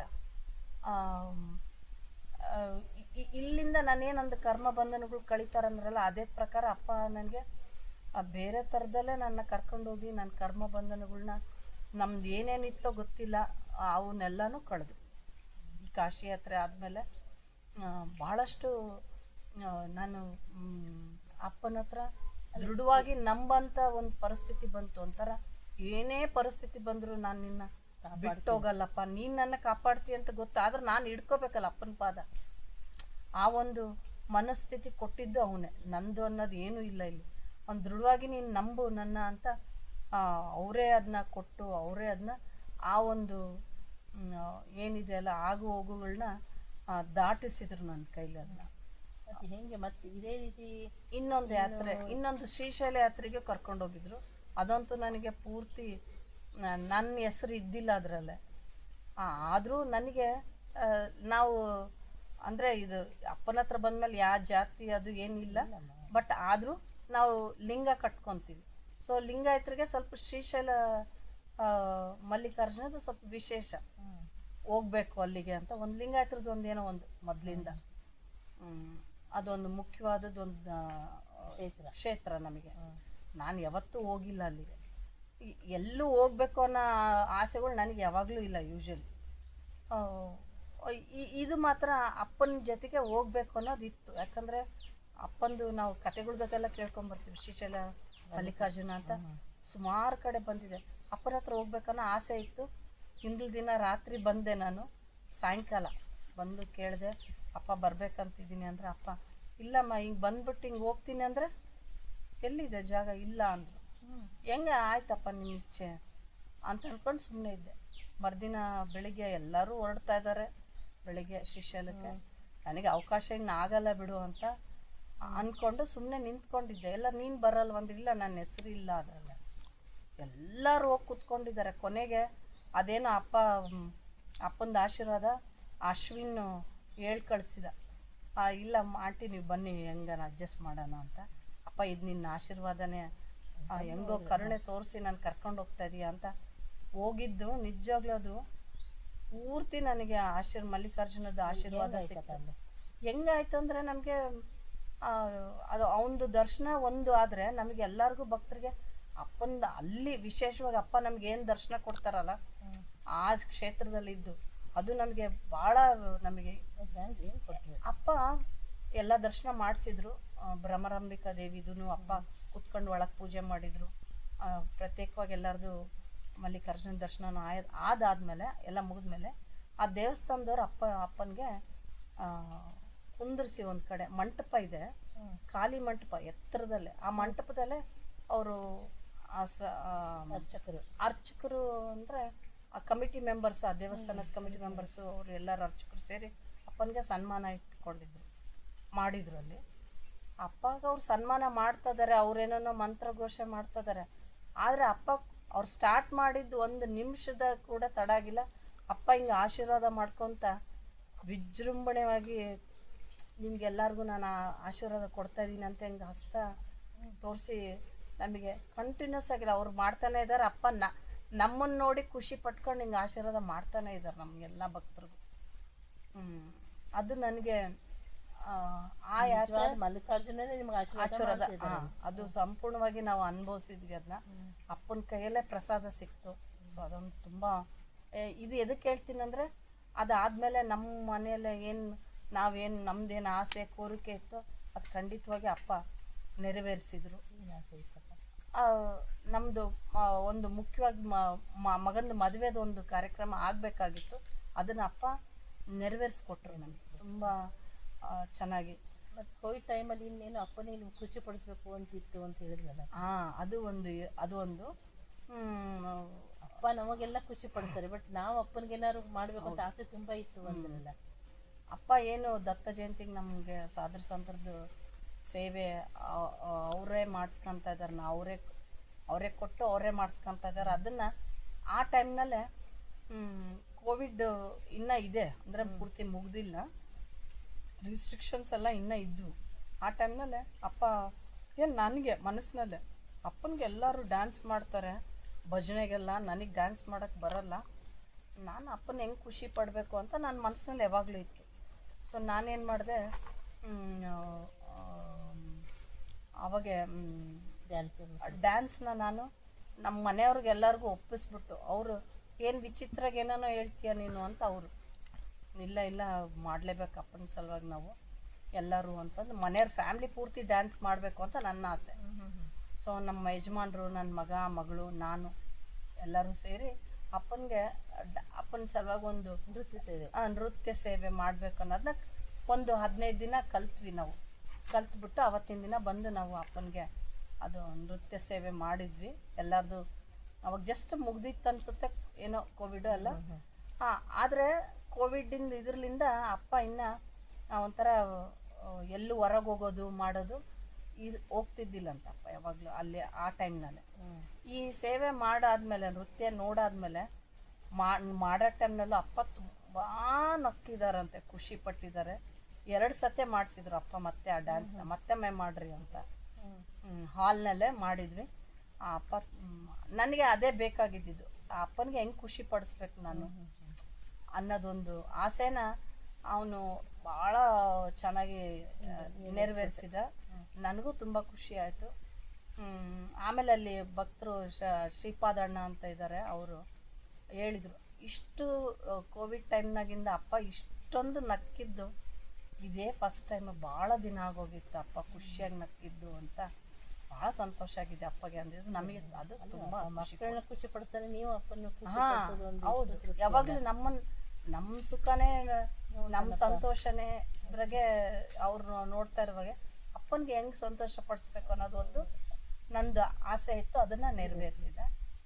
ಇದೇ ಥರ ಇನ್ನೊಂದು 2-3 ಅವಕಾಶಗಳು ನನಗೆ ಆ ಮನಸ್ಸಿನಲ್ಲಿ ಹೆಂಗೆ ಬರುತ್ತೋ ಗೊತ್ತಿಲ್ಲ, ಅವನ ಮನಸ್ಸಿನಾಗ ಹಾಕೋನು ಅವನೇ. ಒಂದು ಸತೆ ಇದು ಅಶ್ವಿನ ತಮ್ಮ ಅಜಯ್ ಅಂತ ಪುಷ್ಪಮ್ಮವ್ರ ಮಗ ಸಣ್ಣ ಮಗಂದು ಮದುವೆ ಇತ್ತು ಬೆಂಗಳೂರಿನಲ್ಲೇ. ಅಪ್ಪ ಅಲ್ಲಿ ಇರ್ತಾರೆ ಅನ್ನೋದು ಗೊತ್ತಿತ್ತು, 3 ದಿನ ಇರ್ತಾರೆ ಅನ್ನೋದು. ಸೊ ನನಗೆ ಮನಸ್ಸಿನಾಗ ಎದಕ್ಕೆ ಬಂತೇನೋ ಗೊತ್ತಿಲ್ಲ, ನಾನು ತುಂಬ ಚೆನ್ನಾಗಿ ಡ್ರೆಸ್ ಆಗಿ ಓಡಾಡಬೇಕು ಅಪ್ಪನ ಎದುರಿಗೆ. ಅಪ್ಪ ನೀನು ತುಂಬ ಚೆನ್ನಾಗಿ ಕಾಣ್ತೀಯ ಅಂತ ಹೇಳ್ಬೇಕು ನನಗೆ ಅಂತ ನನಗೆ ಆಸೆ. ಅಪ್ಪನ ಕಡೆಯಿಂದ ಮಗಳು ಹೇಳಿಸ್ಕೋಬೇಕು. ನಾನು ಹೇಳಿಸ್ಕೋಬೇಕು, ಚೆನ್ನಾಗಿ ಕಾಣ್ತದೀಯಮ್ಮ. ಸೊ 3 ದಿನ ರಾತ್ರಿ ರಿಸೆಪ್ಷನ್ಗೆ, ಮದುವೆ ಹಿಂದಿನ ದಿನ, ಮುಹೂರ್ತದ ದಿನ, ಆಮೇಲೆ ಮದುವೆ ಆದಮೇಲೆ ಒಂದು ರಿಸೆಪ್ಷನ್ ಏನು ಇಟ್ಟಿದ್ರಲ್ಲ ಅದು ತಾಜ್ ಹೋಟೆಲ್ದಾಗ ಇಟ್ಟಿದ್ರು 3ನೇ ದಿನ. ಸೊ ಹಿಂದಿನ ದಿನವೂ ರಿಸೆಪ್ಷನ್ಗೆ ಮುಹೂರ್ತ ಹಿಂದೆ ಕೂಡ ನಾನೇ ಡ್ರೆಸ್ ಮಾಡ್ಕೊಂಡು ಹೋಗಿದ್ದೆ ನೀಟಾಗಿ. ಮುಹೂರ್ತದ ದಿನ ಪಾರ್ಲರ್ದವ್ರನ್ನ ಕರೆದ್ಬಿಟ್ಟು ಡ್ರೆಸ್ ಮಾಡ್ಕೊಂಡು ಉದ್ದನ್ ಜಡೆ ಅಂತ ಟ್ರೆಡಿಷ್ನಲಾಗಿ ಡ್ರೆಸ್ ಆಗಿ ಹೋಗಿದ್ದೆ. ಆಮೇಲೆ 3ನೇ ದಿನ ತಾಜ್ ಹೋಟ್ಲಿಗೆ ನನ್ನ ಮಗಳು ನನಗೆ ಡ್ರೆಸ್ ಮಾಡಿ ಕಳಿಸಿದ್ವಿ. ಕೂದಲ ಬಿಟ್ಕೊಳಮ್ಮ ಅಂತಂದು ಅವಳೇ ಹೇರ್ ಸ್ಟೈಲ್ ಮಾಡಿ ಸ್ವಲ್ಪ ಲೈಟಾಗಿ ಮೇಕಪ್ ಮಾಡಿ ಕಳಿಸಿದ್ಲು. ಅವತ್ತಿನ ದಿನ ಬ್ಲ್ಯಾಕ್ ಸೀರೆ, ನಮಗೆ ಅಪ್ಪನ ಎದುರಿಗೆ ಯೂಶ್ವಲಿ ನಾವು ಯಾರೂ ಬ್ಲ್ಯಾಕ್ ಹಾಕ್ಕೊಳ್ಳೋದು, ಬಟ್ ಆದರೂ ಇವತ್ತು ಯಾಕೋ ಬ್ಲ್ಯಾಕ್ ಹಾಕ್ಕೊಳ್ಳೋಣ ಅಂತ ಮನಸ್ಸು ಬಂತು. ಅವತ್ತು ಬಂದ ಕೂಡಲೇ ಅಮ್ಮನೂ ಅಷ್ಟೇ ಏನಮ್ಮ ಎಷ್ಟು ಬದಲಾಗಿ ಕಾಣ್ತಾ ಇದೆಯಾ, ಎಷ್ಟು ಚೆನ್ನಾಗಿ ಕಾಣ್ತಾ ಇದೆಯಾ ಅಂತ ಅಮ್ಮನೂ ಅಂದರು. ಆಮೇಲೆ ಕೊನೆಗೆ ಅಪ್ಪ ಊಟಕ್ಕೆ ಹೋಗೋ ಟೈಮ್ನಲ್ಲೇ ಹಿಂಗೆ ಕೈ ಮಾಡಿ ತುಂಬ ಚೆನ್ನಾಗಿ ಕಾಣ್ತಾ ಇದೀಯ ನೀನು ಅಂತ ಅಪ್ಪ ಅದೊಂದೇ ವಾಕ್ಯ ಸಲುವಾಗಿ ನಾನು ಕಾಯ್ತಾ ಇದ್ದಿದ್ದು. ಅಪ್ಪ ನಿನ್ಗೆ ಇಷ್ಟ ಆಯ್ತಲ್ಲ. ಸಣ್ಣ ಒಳಗಿನ ಆಸೆಗಳನ್ನು ಅಪ್ಪ ಈಡೇರಿಸ್ತಾನೆ. ನಾವು ಏನೇ ಮಾಡ್ಕೊಂಡ್ರು ಅವನಿಗೆ ಅರ್ಪಿತ ಆಗ್ಬೇಕದು. ಅದೊಂದು ಭಾವನೆ ಒಂಥರ ನಿಜವಾಗ್ಲೂ ಅದು ಯಾವಾಗ್ಲೂ ನಾನು ಇಷ್ಟು ನಮಗೆ ಆರೋಗ್ಯ, ಐಶ್ವರ್ಯ, ಸಂತೋಷ ಒಳಗೂ ಹೊರಗು ಎಲ್ಲ ಥರ ಕೊಟ್ಟಿದ್ದಾಗೆ ಅವನ್ನೇ ಮಾಡ್ತಾ ಇರೋದು, ಅವನಿಗೆ ಸಮರ್ಪಿಸ್ಬೇಕು ನಾವು. ಅಪ್ಪ ಎಲ್ಲೋ ಹೇಳಿದ್ದು ಒಂದು ಮಾತು ನನಗೆ ತುಂಬ ಚೆನ್ನಾಗಿ ನೆನಪಿದೆ. ನಾನು ಎಷ್ಟು ಒಡವೆ ತೊಗೊತೀನಿ, ಎಷ್ಟು ಸೀರೆ ತೊಗೊತೀವಿ, ಅದ್ರಾಗ ನಾವು ವೈರಾಗ್ಯ ತೋರಿಸ್ಬಾರ್ದು. ಭಗವಂತ ಕೊಡ್ತದನ್ನೇ ತಗೋ. ಆದರೆ ಅದು ತೊಟ್ಕೊಂಡ್ಮೇಲೆ ಅಪ್ಪ ಇದು ನಿನಗೆ ಸಮರ್ಪಿತ, ನಿನ್ನ ಖುಷಿ ಸಲುವಾಗಿ ನಾನು ಹಾಕ್ಕೊತಾ ಇದ್ದೀನಿ. ಆ ಒಂದು ಅಂತರಾಳಿಂದ ನಿಜವಾಗ್ಲೂ ಆ ಭಾವನೆ ಬರ್ಬೇಕತ್ತೆ. ಅಪ್ಪ ಹೇಳಿದ್ ನನಗೆ ಅದು ನೆನಪು. ನೀನು ಎಷ್ಟು ಮೇಕಪ್ ಏನೇ ಮಾಡ್ಕೊಂಡ್ರೆ ಅದನ್ನ ಅವನಿಗೆ ಸಮರ್ಪಣೆ ಮಾಡಿದಾಗ ಅವಾಗ ಏನಾಗುತ್ತದ, ಅವನ ಸೇವೆನೇ ಆಗುತ್ತದು. ಅದು ಒಂದು ಭಾವದಲ್ಲೇ ಅದು ನಾನು ಮಾಡ್ಕೊಂಡಿದ್ದೆ. ಅಪ್ಪನಿಗೆ ಖುಷಿ ಕೊಡಲಿ, ಅಪ್ಪ ನಿಂದೆ ಇದು ಎಲ್ಲಾನು. ಆಯ್ತು, ಅಪ್ಪನ ಖುಷಿ ಕೊಡ್ತೀರಿ. ಮತ್ತೇನು ಪ್ರಸಂಗಗಳು ಅಪ್ಪನೇ ಕಣ್ಣು ರೆಪ್ಪೆ ಕಾಪಾಡ್ತಾನೆ ಅಂತ ಅದು ಹೇಳಿದ್ರಿ. ಆ ಕಣ್ಣು ರೆಪ್ಪೆ ಅಂದರೆ ಪ್ರತಿಯೊಂದನ್ನು ಯಾವುದೇ ಒಂದು ಸಂದರ್ಭ ಒಳ್ಳೇದು ನಮ್ಮ ಜೀವನದೊಳಗೆ ಏನೇನು ಆಗ್ತಾವೋ ಗೊತ್ತಿಲ್ಲ, ಎಲ್ಲದೂ ನಡೀತಿರ್ತವೆ. ನಾವು ಅಪ್ಪ ನೋಡಿ ನಮ್ಗೆ ಹಿಂಗೆ ಎಲ್ಲದೂ ಒಳ್ಳೇದಾಗುತ್ತೆ. ಆದರೂ ಕರ್ಮದ ಪ್ರಕಾರ ಏನೋ ತಪ್ಪು ಮಾಡಿರ್ತೀವಿ, ಏನೋ ಮಾಡಿರ್ತೀವಿ. ಅವಾಗ ಅದು ಎಚ್ಚರಿಕೆ ಕೊಡ್ತಾನೆ ಅಪ್ಪ ನಮಗೆ. ಹೌದು. ಆ ಥರ ಏನಾದ್ರು ನಿಮ್ಗೆ ಎಚ್ಚರಿಕೆ ಕೊಟ್ಟದ್ದು ಉಂಟ? ನಮ್ಮ ಜೀವನದಲ್ಲೇ ಅಪ್ಪ ಪ್ರಾಣ ಅಪಾಯದಿಂದ ನಮ್ಮನ್ನ 2-3 ಸತಿ ನಮಗೆ ಗೊತ್ತಿರೋದಂಗೆ ಕಾಪಾಡಿರೋದು. ಯಾವಾಗ? ಇದೊಂದು ಸತಿ ನಾವು ಅಪ್ಪನಿಗೆ ನಮ್ಮ ಮನೆ ಗುರುಪ್ರವೇಶಕ್ಕೆ ಕರೆದ್ಬಿಟ್ಟು ವಾಪಸ್ ಹೋಗ್ತಾ ಇದ್ದೀವಿ ಬ್ಯಾಂಗ್ಳೂರಿಗೆ. ಹೋಗ್ತಾ ಇರುವಾಗ ಎಚ್ಚರ ಇದ್ದೀವಿ ಎಲ್ಲರೂ. ಅದು ನಮ್ಮದು ಗಾಡಿ ಸ್ಪೀಡಾಗಿ ಹೋಗ್ತಾ ಇದೆ. ಮುಂದ್ಗಡೆ ಒಂದು ಟ್ರಕ್ ಏನಾಯ್ತು, ನಮ್ಮ ಕಾರ್ ಇರೋ ಸೈಡಿಗೆ ಬಂದ್ಬಿಡ್ತು. ನಮ್ಮ ಕಾರ್ ಮುಂದೆ ಬಂದ್ಬಿಡ್ತು.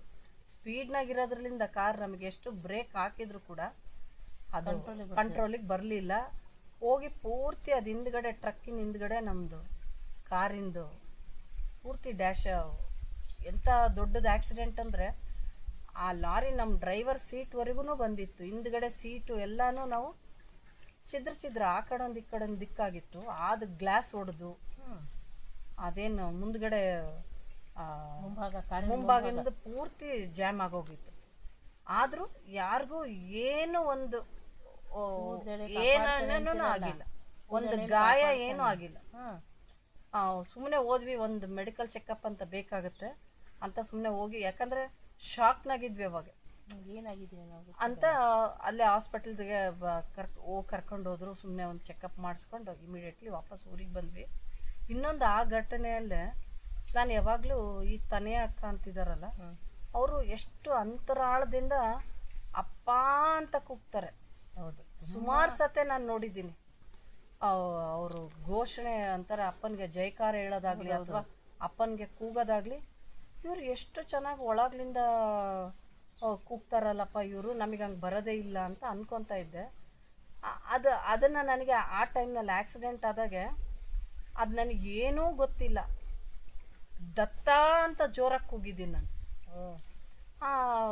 ನನಗೆ ಅದೊಂದೇ ಕೂಗಿದ್ದು. ನಾನು ಎಷ್ಟು ಜೋರಾಗಿ ಕೂಗಿದ್ನಿ ಅಂದರೆ ನಾನು ಹೇಳೋಕ್ಕಾಗಲ್ಲದು. ಆ ಕ್ಷಣದಲ್ಲೇ ಅಪ್ಪ ಖಂಡಿತವಾಗಿ ಅಲ್ಲಿ ಸತ್ಯವಾಗ್ಲೂ ಅಲ್ಲಿ ಬಂದು ನಮಗೆ ಎಲ್ಲರಿಗೂ ರಕ್ಷಣೆ ಮಾಡಿದ್ದಕ್ಕೆ ಅವತ್ತು ನಮ್ಗೆ ಯಾರಿಗೂ ಏನೂ ಆಗಲಿಲ್ಲ. ಅದು ಎರಡು ಇದರಲ್ಲೇ ಕೂಗಿ ಏನಂದ್ರೆ, ಅಪ್ಪ ಒಂದು ಸತೆ ರಾತ್ರಿ ಎಲ್ಲ ನಾಮಸ್ಮರಣೆ ಮಾಡಿದಾರಂತೆ.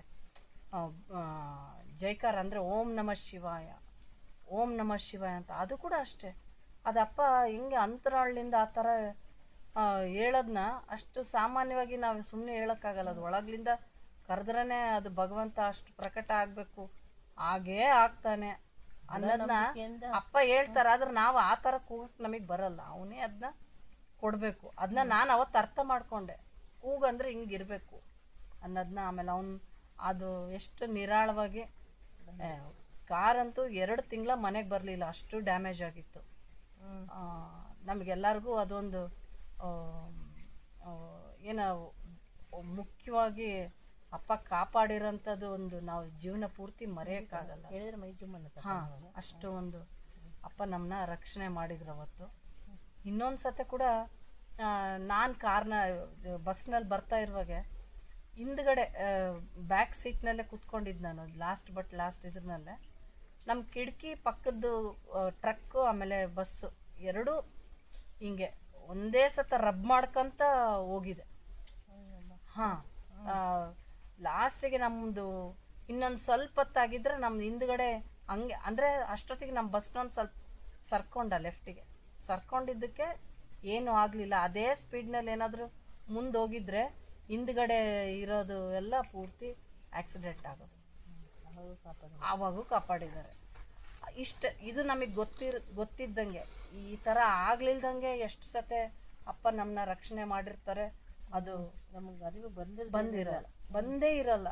ಹಿಂಗೆ ನಮಗೆ ಪುನರ್ಜೀವನ ಕೊಟ್ಟಂಗೆನೆ ಅಪ್ಪ ಎಲ್ಲ ಭಕ್ತರಿಗೂ ಒಂದಲ್ಲ ಒಂದು ಗಳಿಗೆಯಲ್ಲಿ ಅಪ್ಪನ ಹತ್ರ ಬಂದಾದ್ಮೇಲೆ ಖಂಡಿತವಾಗ್ಲೂ ಸತ್ಯವಾಗ್ಲೂ ನಮಗೆ ಅಪ್ಪ ಪುನರ್ಜೀವನ ಕೊಟ್ಟಿದ್ದಾರೇನೆ.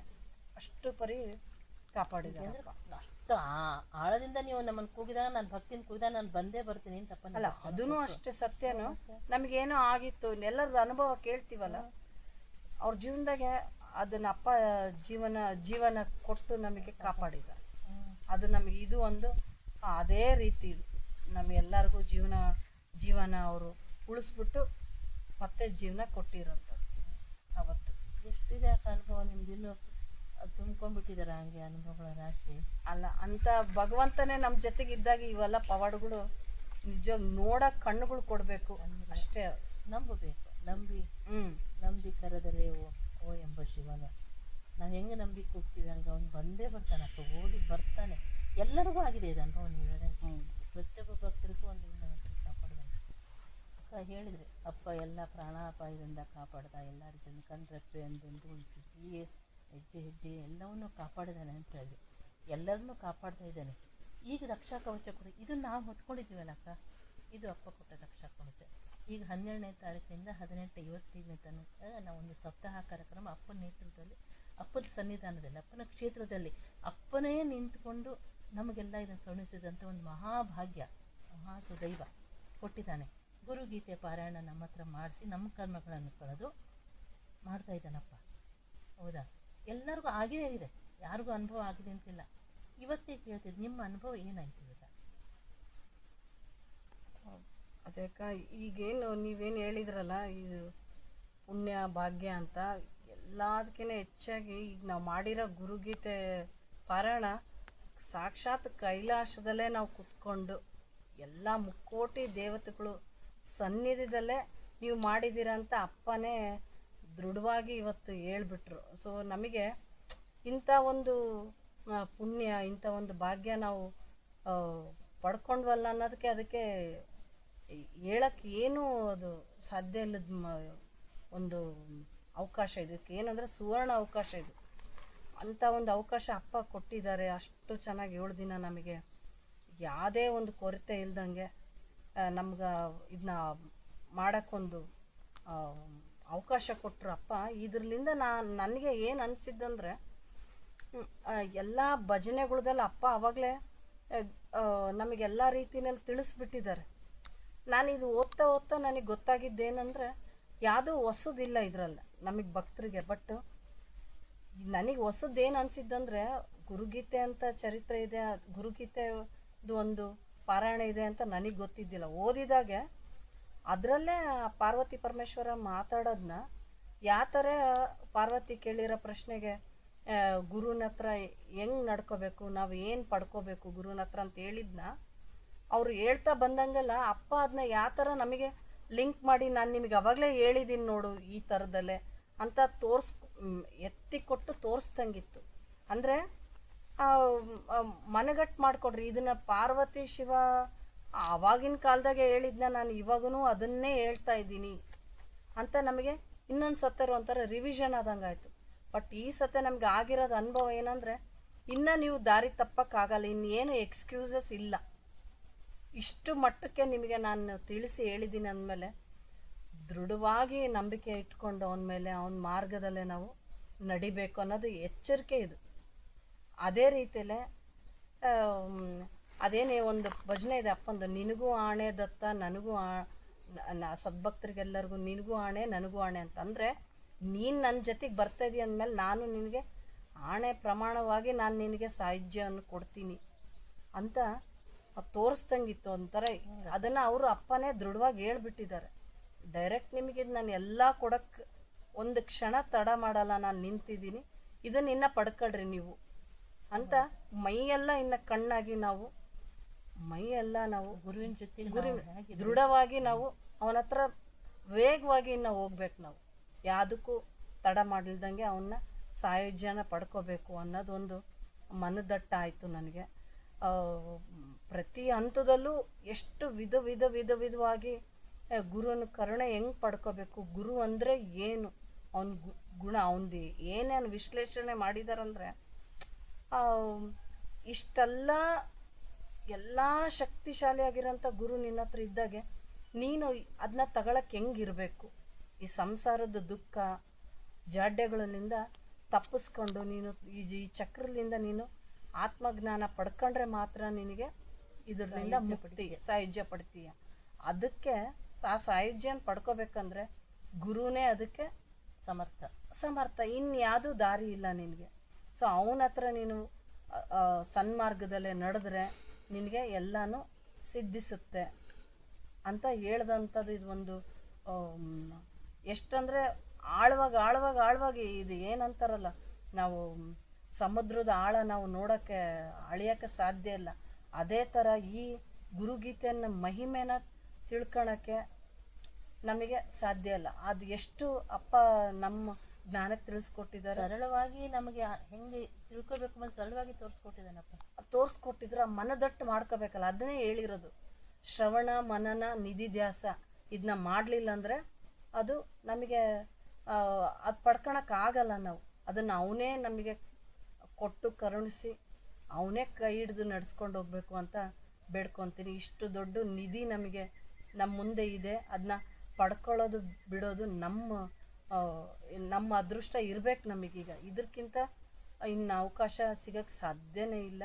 ಇದನ್ನು ಅಪ್ಪ ನಮಗೆ ಕರುಣಿಸ್ಲಿ ಅಂತ ಬೇಡ್ಕೊತೀನಿ. ಅವನ ಸನ್ಮಾರ್ಗದಲ್ಲೇ ಇದೇ ಥರ ನಡೆಸ್ಕೊಂಡು ಹೋಗಲಿ ಅಂತ ಬೇಡ್ಕೊತೀನಿ. ಅವನು ಕೊನೆಗೆ ಅವನ ಶ್ರೀಪಾದಗಳದಲ್ಲೇ ನಮ್ಮನ್ನು ಒಂದು ಮಾಡ್ಕೊಳ್ಳಿ ಅಂತ ಈ ಗುರುಗೀತೆದು ಪಾರಾಯಣದ ನನಗೆ ತಿಳಿದಷ್ಟು ಅನಿಸಿದ್ದು. ಬಟ್ ಇದನ್ನು ಮಾತಾಡ್ತಾ ಹೋದರೆ ಅಪ್ಪ ಕೊನೆಗೂ ಹೇಳಿದರು, ಇದನ್ನು ನೀವು ಮನೆಗಿಟ್ಟು ಪೂಜೆ ಮಾಡಿರಿ ಅಂದರು. ಎಂಥ ಮಹತ್ವ ಅಪ್ಪ ಹೇಳಿರೋಂಥ ಯಾವ ಗ್ರಂಥದಲ್ಲೂ ಈ ಥರ ಹೇಳಿದ್ದು ನನಗೆ ನೆನಪಿಲ್ಲ, ನನಗೆ ಗೊತ್ತಿಲ್ಲ. ಬಟ್ ಇವತ್ತು ಅಪ್ಪ ಹೇಳಿದ್ದು ಇದನ್ನ ಇಟ್ಟು ಪೂಜೆ ಮಾಡಿರಿ ಅಂತ ಒಂದು ಪವಿತ್ರವಾದದ್ದು ಒಂದು ಪಾರಾಯಣ ಇದು ಅಂತ ಹೇಳೋಕ್ಕೆ ಇಷ್ಟಪಡೋದಕ್ಕ. ಇಷ್ಟು ಎಲ್ಲ ಹಂಚ್ಕೊಂಡ್ರಿ ನೀವು ಈ ಸಂಚಿಕೆಗೆ ಬಂದು. ನಿಜ ನಾವೆಲ್ಲ ಪುಣ್ಯ ಮಾಡಿದ್ವಿ. ನಾವು ಇಂದ್ರಲೋಕ ವೈಭವ ನಾವು ಸ್ವರ್ಗ ಏನೂ ನೋಡಿಲ್ಲ ನಾವು. ಆದರೆ ಎಲ್ಲ ಅಪ್ಪ ಹೇಳಿಲ್ಲ, ಸಪ್ತಮಾತೃಕರು ಎಲ್ಲ ದೇವಾನುದೇವತೆಗಳು ನಿಮ್ಮನ್ನು ಆಶೀರ್ವಾದ ಮಾಡ್ತಿದ್ರು. ತಾನೇ ಎಲ್ಲನೂ ತನ್ನೊಳಗೆ ಇದೆ. ಈಗ ಬಸಿಲಿನೊಳಗೆ ಶಿಶುವನ್ನು ಸಲಹುವರು ಯಾರು? ಆ ವಸುಧೆಯನ್ನೇ ತಾನು ಇಟ್ಕೊಂಡಿದ್ದಾನೆ. ಬಸಿಲಿನಲ್ಲಿ ಶಿಶುವನ್ನಲ್ಲ, ಆ ವಸುಧೆ ತಾನೇ ಇಟ್ಕೊಂಡಿದ್ದಾನೆ. ಅದನ್ನು ನಮ್ಮನ್ನು ಕಾಪಾಡ್ತಾ ಇದ್ದಾನಪ್ಪ. ಏನು ನನಗೆ ಅನಿಸಿದ್ದು ಏನಂದರೆ, ಈ ಗುರುಗೀತೆ ಪಾರಾಯಣ ಓದಬೇಕು, ಕೇಳಬೇಕು, ಆ ಗುರುವಿನ ಅಮೃತದ ಅಂಥದ ಸವಿಬೇಕು. ಮತ್ತು ಮೊದಲು ನಾವು ಶರಣಾಗಬೇಕು, ಆಮೇಲೆ ನಾವು ಪರಮಗತಿ ಸೇರ್ತೀವಿ ಅಂತ ನೀವು ಹೇಳಿದ ನಿಜ ಅಂತ. ಈ ಸಾಯುಜ್ಯ ಪದವಿ ಹಿಡ್ಕೊಂಡು ನಿಂತಿದ್ದಾನಪ್ಪ, ಬಂದರು ಕೊಡ್ತಿದ್ದೀನಿ ಅಂತ. ಅದನ್ನು ನಾವು ಹತ್ರ ನಾವು ಒಂದು ಹೆಜ್ಜೆ ಹೋದ್ರಪ್ಪ ಅಷ್ಟು ಹೆಜ್ಜೆ ನಮಗೆ 100 ಹೆಜ್ಜೆ ಬರ್ತಾನೆ ಅಂತ ನಾವೆಲ್ಲರೂ ಅವನ ಪಾದಕ್ಕೆ ಇನ್ನೂ ಗಟ್ಟಿಯಾಗಿ ಶರಣಾಗತಿ ಆಗೋಣ. ಗುರುವಿನ ಮಹಿಮೆ ಏನಿದೆ ಅಂತ ಪ್ರತಿನಿತ್ಯ ನಾವು ಪ್ರತಿಜ್ಞೆ ಮಾಡೋಣ ಅಪ್ಪನಿಗೆ. ಅಪ್ಪ ನಾವು ಪಾರಾಯಣ ಮಾಡ್ತೀವಿ, ನಿನ್ನೂ ಹತ್ತಿರಕ್ಕೆ ಬರ್ತೀವಿ, ನಿನ್ನ ಅನುಗ್ರಹ ನಾವಿನ್ನೂ ಪಡ್ಕೋತೀವಿ ಅಂತ ನಾವೆಲ್ಲ ಸದ್ಭಕ್ತರ ಪರವಾಗಿ ನನಗಪ್ಪ ಹೇಳಿಸ್ತಾ ಇರೋದು. ನೀವು ಮಾಡಿರಿ, ನಡ್ಕೊಡ್ರಿ, ಪಡ್ಕೊಡ್ರಿ, ಅದನ್ನು ಪಾರಾಯಣ ಮಾಡಿರಿ, ನೀವು ಸಾಯುಜ್ಯ ಬಂದ್ರಿ, ನಾನು ಕೊಡೋಕ್ಕೆ ರೆಡಿಯಾಗಿದ್ದೀನಿ. ನಾವು ನಿತ್ಯ ಪಾರಾಯಣವಾಗಿ ಇಟ್ಕೊಳ್ಳೋಣ. ಈಗ ಸಪ್ತಾಹ ಮಾಡಿದ್ವಿ, 7 ದಿವಸ ಮಾಡಿ ನಾವಲ್ಲಿ ಇಡೋದು ಅಲ್ಲ ಅನ್ಸುತ್ತೆ ನನಗೆ. ಪ್ರತಿದಿನ ಅದನ್ನು ಪೂಜೆ ಮಾಡಿ ಆರಾಧಿಸಿ ಅಪ್ಪನೇ ಅವನು ಅಂತ ತಿಳ್ಕೊಂಡು, ಆ ಗ್ರಂಥನೇ ಅಪ್ಪ ಅಂದ್ಕೊಂಡು ಪೂಜೆ ಮಾಡಿ ನಾವು ಅದನ್ನು ಅವನ ಕೃಪೆಗೆ ಪಾತ್ರರಾಗೋಣ. ಅವನ ಗುರು ಋಣ, ಪಿತೃ ಋಣ, ತಾಯಿ ಋಣ ಇದೆಲ್ಲ ತೀರ್ಸೋಕ್ಕಾಗಲ್ಲ. ಎಲ್ಲದಕ್ಕಿಂತ ಹೆಚ್ಚು ಗುರು ಋಣ ತೀರಿಸ್ಬೇಕು ಅಂದರೆ ನಾವು ಭಕ್ತಿ, ಶ್ರದ್ಧೆ, ಶರಣಾಗತಿ ಇದನ್ನು ನಾವು ಕೊಟ್ಟು ಅಪ್ಪನವ್ರಿಗೆ ಇದನ್ನೇ ಋಣವನ್ನು ನಾವು ಮುಗಿಸೋಣ. ಅವ್ನಿಗೆ ಮುಟ್ಟಿಸಿ ಅವನ ಪಾದದಲ್ಲೇ ನಾವು ಸೇರ್ಕೊಂಡ್ಬಿಡ್ಬೇಕು. ಪ್ರತಿಯೊಬ್ಬರು ಒಂದೊಂದು ಪಕಳೆಗಳು, ಇಷ್ಟು ಹೂ ಇದೆ, ಒಂದೊಂದು ಪಕಳೆಗಳು ನಾವಾಗಿ ಅಪ್ಪನ ಪಾದದಲ್ಲಿ ಸೇರೋಣ. ಅಪ್ಪ ಈ ಎಲ್ಲ ಅವಕಾಶ ಕೊಟ್ಟು ನಮಗೆ ರಕ್ಷೆ ಕೊಟ್ಟು ಹೊತ್ತಿಗೆ ನಮ್ಗೆ ಪ್ರಸಾದ ಕೊಟ್ಟು ಯಾರು ಮಾಡ್ತಾರಕ್ಕ, ನಾವು ಮಕ್ಕಳಿಗೆ ಮಾಡಲ್ಲ. ಅಪ್ಪ ನಮ್ಮನ್ನು ಇಂಚು ಪ್ರತಿಯೊಂದು ಊಟ, ಬಟ್ಟೆ, ನಮಗೆ ಎಲ್ಲದು ಬಿಸಿನೀರು ಬೇಕಾ, ಕಾಫಿ ಬೇಕಾ, ತಿಂಡಿ ಬೇಕಾ, ಪ್ರಸಾದ ಬೇಕಾ, ಯಾವುದಕ್ಕೆ ಕಡಿಮೆ ಮಾಡಿದ್ದಾನೆ ನಮಗೆ. ಎಲ್ಲ ಕೊಟ್ಟಿದ್ದೀನಿ, ನೀವೊಂದು ಭಕ್ತಿಯಿಂದ ಪಾರಾಯಣ ಮಾಡಿ ಜನ್ಮ ಸಾರ್ಥಕಪಡಿಸ್ಕೊಟ್ರಿ ಅಂತ ಅಪ್ಪ ಹೇಳ್ತಿದ್ದಾನೆ. ಅದನ್ನು ನಾವೆಲ್ಲದನ್ನು ಸಾಧಿಸ್ಕೊಂಡು ಅಪ್ಪನ ಪಾದಕ್ಕೆ ಶರಣು. ಪರಮಹಂಸ ಸದ್ಗುರು ಶ್ರೀ ಸತ್ಯಪಾಸಿಯವರ ಪಾದಗಳಿಗೆ ಶಿರಸಾಷ್ಟಾಂಗ ನಮಸ್ಕಾರಗಳು. ಪರಮಹಂಸ ಸದ್ಗುರು ಶ್ರೀ ಸತ್ಯಪಾಸಿ ಮಹಾರಾಜ್ ಕಿ ಜೈ. ಶ್ರೀ ಗುರುದೇವ ದತ್ತ, ಶ್ರೀ ಗುರುದೇವ ದತ್ತ, ಶ್ರೀ ಗುರುದೇವ ದತ್ತ. ಶ್ರೀ ಸತ್ಯಪಾಸಿಯೇ ನಮಃ. ಶ್ರೀ ಸತ್ಯಪಾಸಿಯೇ ನಮಃ.